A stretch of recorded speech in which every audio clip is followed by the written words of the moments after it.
Assalamualaikum warahmatullahi wabarakatuh. Alhamdulillah.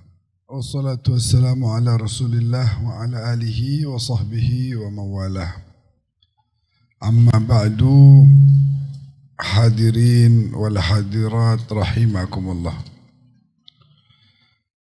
Kita bisa kembali bertemu, berkumpul di pengajian Senin rutinan kita. Alhamdulillah. Dalam keadaan sehat walafiat. Mudah-mudahan dosa-dosa kita diampuni oleh Allah. Mudah-mudahan kita punya hajat dikabulkan oleh Allah.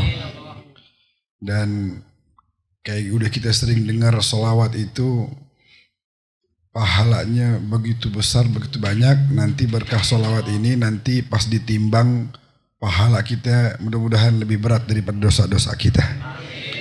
Amin ya rabbal alamin. Allah Ta'ala berfirman dalam surat Al-Baqarah, Bismillahirrahmanirrahim, Ya ayyuhalladzina amanu dkhulu fis silmi kaffah wa la tattabi'u khutuwatis syaitan innahu lakum aduwwum mubin. Wahai orang-orang yang beriman, masuklah ke dalam Islam secara sempurna. Bukan Islam musiman. Ada orang kelihatan religius musiman doang. Contoh, buat contoh doang. Saya nggak mengeneralisir, tapi contoh misalnya politikus itu akan kelihatan begitu religius di musim-musim pemilu, kampanye, pilpres, pilkada. Wah, kelihatannya Masya Allah. Habis gitu, saya nggak bilang semua ya. Ada juga yang baik. Tapi setengah atau bahkan lebih dari setengah akan menampakkan sisi religinya di waktu-waktu tertentu. Kata Allah jangan gitu. Udkhulu fis silmi kafah. Masuk ke dalam Islam itu sempurna. Bukan musiman. Kalau bahasa anak sekarang penuh dengan gimmick-gimmick gitu. Pura-pura depan kamera, waduh. Takbirnya lama, Allah. Matanya ke kamera, Allah. Oh, masih direkam nih. Allah. Untung takbir pakai bahasa Arab ya. Kalau bahasa Betawi gimana? Allah, gede banget. Gede banget. Pakai bahasa Arab, Allah, begitu. Kemarin ada artis umroh, dia punya channel YouTube banyak banget subscribernya. Instagramnya juga begitu. Nah, yang bawa di sononya temen saya, yang bawa di sononya itu nemenin tuh artis-artis, banyak yang berangkat. Puluhan, kalau saya sebut namanya kenal semua. Begitu mereka pulang gak lama saya berangkat. Saya lihat di postingannya tuh, siapa namanya, artis kan biasanya keluar tuh. Yang nemenin teman saya nih, salah satu ustadz yang tinggal di sono. Wah, saya bilang, ada di videonya itu dia lagi bagi-bagi duit, si artis nih. Pecahan 500 real. 500 real kalau dirupiahin 2 jutaan. 1 lembar. Itu dia saat ada yang nyanyi di padang pasir, dia sebar tuh duit. Wah, orang berebutan. Bagi-bagi tuh artis-artis, gepokan-gepokan dibagi sama dia. Wah, makasih bakal jajan, makasih. Dibagi. Saya datang deh tuh, kira-kira 2 minggu habis gitu, saya ketemu sama tuh ustadz. Begitu saya datang, saya bilang, bagi-bagi dong, saya bilang traktir dong. Dia bilang, Bib, demi Allah saya di Madinah, saya gak dapet 1 real pun dari dia. Sebab dia bagi-baginya tuh waktu ada kamera.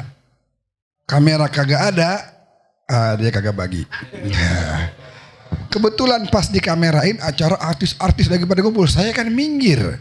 Kagak mungkin ngumpul di situ. Pada nyanyi, pada seru-seruan, saya gak mungkin kumpul. Saya bilang, yang bener ente jangan bercanda. 500 real sih dapat. Wallahi, dia sumpah demi Allah. Saya di Madinah ini nggak mungkin bohong. 1 real saya nggak dapat. Dari sekian artis tuh kagak ada yang ngasih. Sebab apa? Dia kagak kafah.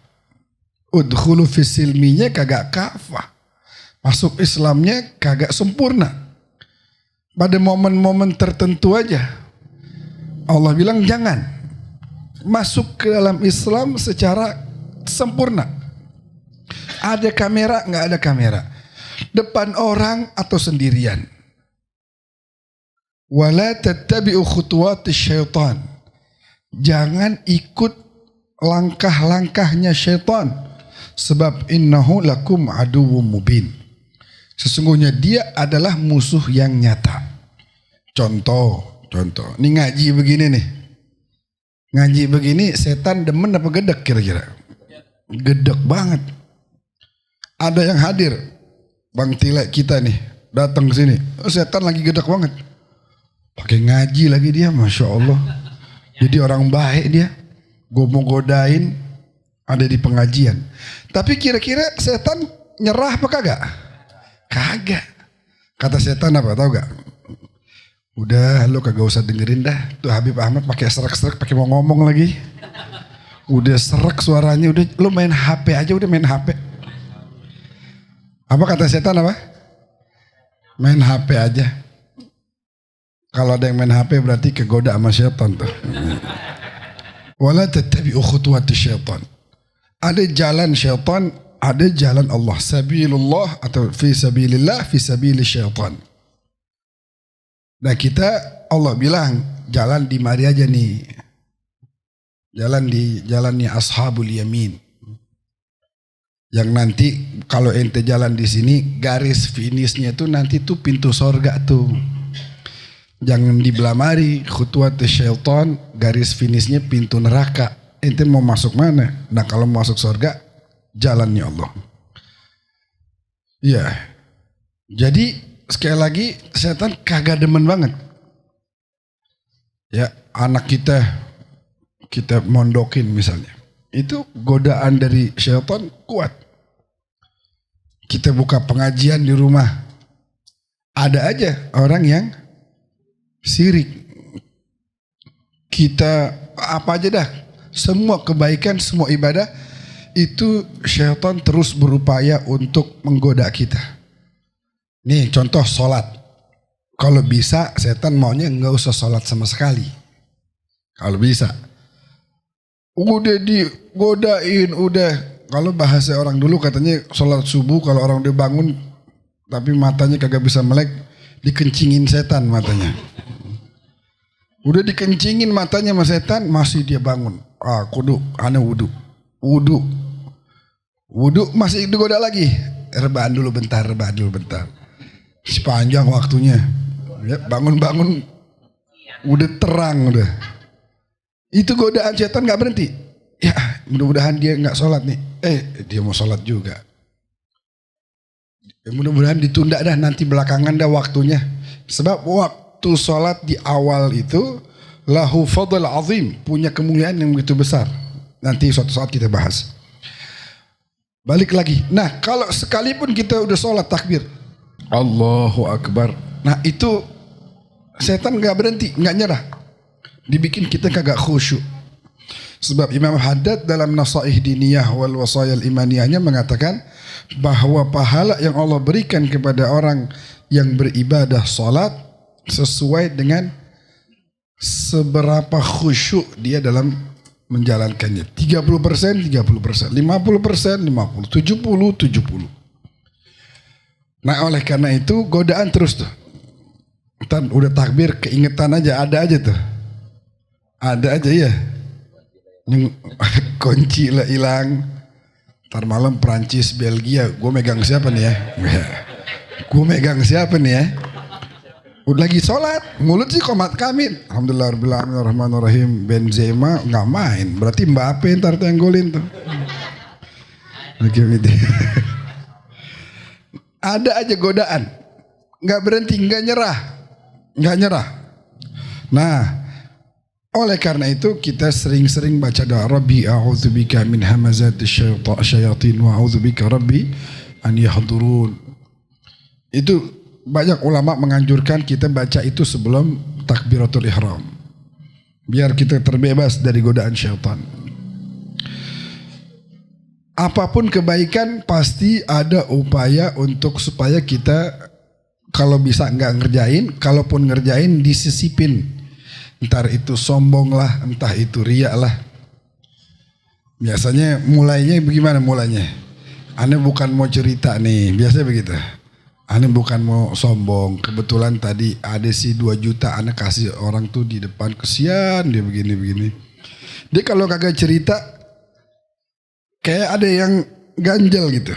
Ya, ente tadi di depan ngapain? Cakep nih pertanyaannya. Duduk, kopi apa teh? Panjang nih cerita gue nih. Panjang deh tuh. Ane bukan mau ngomongin ibadah ane sendiri. Cuman karena ente nanya.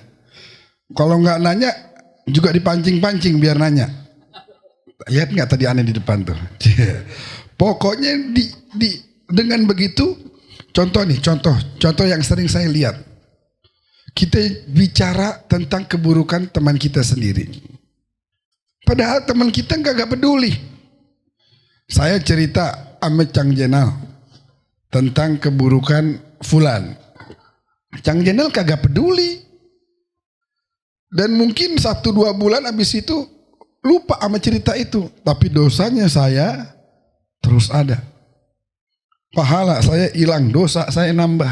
Gara-gara saya kagak mampu menahan lisan saya. Oleh karena itu ini ayat jelas. Rabbi a'udzubika min hamazati ya ayyuhalladzina amanu udkhulu fis silmi kaffah wa la tattabi'u khutuwati syaitan innahu lakum aduwwum mubin. Biasanya kalau pengajian ada aja buka HP ya. Padahal udah ada kamera ini. Ada yang merekam. Padahal udah ada kamera. Gambarnya lebih cakep dibanding kita ngerekam pakai HP. Sekarang di mana-mana pengajian kan udah pakai kamera. Udah nggak perlu lagi kita ngerekam. Kalau di Habib Alwi Zadul Muslim ada yang megang HP itu dia habisin langsung. Ada yang begini aja. Lu nak baru lah di sini ya. Nak baru lu ya. Nggak boleh buka HP di sini. Mau ngapain? Fokus. Ntar kalau mau dengerin ada di YouTube. Begitu. Jadi sekarang kita kudu begitu. Didukung sosial media yang baik-baik. Yang bagus-bagus. Ya, kemarin saya bilang tuh, sekarang sosial medianya kiai, ustadz, followersnya, subscribernya dikit banget. Kalau artis banyak banget. Ada kemarin yang nikah di Jepang tuh. Nikah di Jepang. Orang pada nonton, bajunya kebuka. Nonton aja udah ngurangin pahala. Pahala kita hilang kegerus. Dosa kita yang nambah. Nonton, wow luar biasa. Tiba-tiba keluar berita yang kawin di Jepang korupsi 271 triliun. Yang begitu ditonton. Ketahuan dengar Ustadz Jamil lagi ceramah, ya kan lebih manfaat. Jadi didukung channel-channel yang baik-baik. Ada solawat, hadroh assalam. Ditonton. Jadi daripada di TikTok kan orang banyak scrolling tuh. Daripada lihat yang joget-joget, nonton assalam, lagi sholawatan. Enak kita. Jadi nambah pahala, nambah cahaya di hati kita. Dan insya Allah, saya bilang ini ntar ceramah direkam, Ustadz Jamil ceramah direkam, disebar, yang nonton jadi makin banyak. Nih yang hadir di sini katakan berapa? 100 katakan. Ditaruh di TikTok, tiba-tiba viral, yang nonton sampai ratusan ribu, jutaan. Itu kan gara-gara yang bikin medianya tuh, yang nge-share. Nah itu dapat bagian pahala yang sangat besar. Yang harusnya ajakan baik, misalnya contoh, ayo sholawatan ya, biar pada rajin sholawatan. Tiba-tiba jutaan orang dengar tuh nasihat. Begitu dengar pada sholawatan, Allahumma sholli alaihi wasallam. Gara-gara yang posting, maka pahalanya pun akan mengalir kepada yang posting. Kaget di akhirat lagi ditimbang. Pahala banyak banget. Nah ini amal jariah. Dulu ente suka nge-share. Anak-anak muda kan kreatif tuh handphonenya. Edit-edit, posting. Jangan kata-kata galau kita ngedit. Sayang sekali malam ini dia tidak hadir. Tidak hadir. Udah suara kita ntar makin habis. Assalamualaikum warahmatullahi wabarakatuh.